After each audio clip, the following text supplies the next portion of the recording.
Okay, so what we're going to do today is we're going to get started on changing the gearbox for the Gravity Electric project, or you can just call it Gravity Electric. And it's been a long time since I had a chance to work on this, but now I've got some time on my hands, so we're going to work on it. So today what we're going to do is we're going to remove, as a matter of fact I could do this right here in front of you because these axles are just sitting there loose. So we're going to take these axles out of here. Okay. Take the sprockets out, set them aside. Okay. And I'll take these two out here as well here in a little bit. But what we're going to do is we're going to install this T-rail. It's a T-rail slot. We're going to put it right here flush to the top of the gearbox. We'll see how far we get with this today. I'm not sure I can get it all done today, but whatever, we'll make sure we get it on video. So I'm probably going to have to mount some angle iron here. So this will sit on top of it, and then there's holes. You probably see some holes here. Here, and here. And we're going to use those holes and drill into the angle iron and place it down there like that, okay? So, and then we'll slide in we're going to slide in, let me get one so I can show you what's going to happen here. Okay. So that's going to go like that. Like that. Okay. Sitting up here flush to the top, right? And then not this exact jack shaft or axle, but this one's a little too, the diameter's too big, but we're gonna get these smaller ones will fit through there. Okay. Now once I get the gearbox all finished up and have these rails mounted and the bearings mounted, then we're going to talk about how we're going to integrate a tower into this. An integral part of the gearbox is going to be a tower that rises up above. It's going to be attached to the gearbox, okay?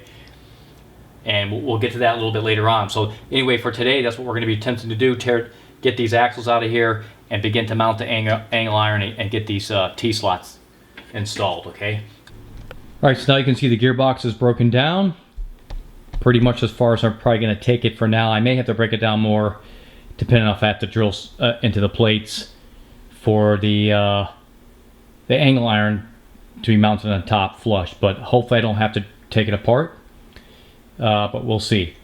Okay, so next I'm going to move this into the out of my front room and put it back into my garage so I got to actually work with the tools and things I need to do to get this done. So anyway, this is pretty much what the gearbox looks like when it's stripped down most of the way, just with the generator, the PMA permanent magnet alternators, which I try to keep that in place because it's mounted really well right there. I hate taking it apart because it's kind of a pain putting it back in there. So now I've done a little bit of work here, and you can see that there's a piece of angle iron right there that I just put that on. So that's a piece of angle iron I just put on right there. Drilled the hole in the, I clamped this up. It was actually with clamps. I had some clamps on here. I use a clamp like this. Clamped it on there. Okay. And I clamped it in several places here. I clamped it right here. You can see there's a bolt. I still got one more hole to drill here, so I'll put a clamp on this side, pull this in nice and tight. You see there's a little bit of gap there. Just gonna pull it in tight like that. Okay, with a clamp. And then drill the hole. Take one of these.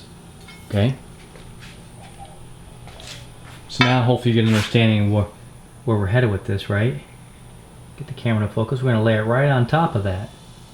Right, 'cause look at this side, there's nothing to lay it on top of, right? Can't stick it on top of that thin piece of steel plate, right? So we put it on top of that. Okay. So what it's gonna do is it's gonna look like this, right? Okay. I'm gonna lay that on there like that. Okay. Okay. And you can see, like I said before, some holes already pre-drilled in this, and we'll drill some holes along the way into the angle iron. Okay.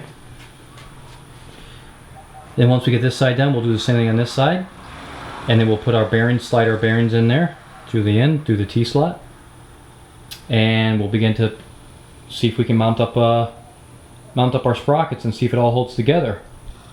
Start working on building a tower. It's gonna come up and go all the way up, you know, maybe up to 8 feet. We'll see how much room I got here in the garage, and got hopefully an innovative way to deal with hanging the weight. So got something a little bit different in mind. So stay tuned. We got more coming.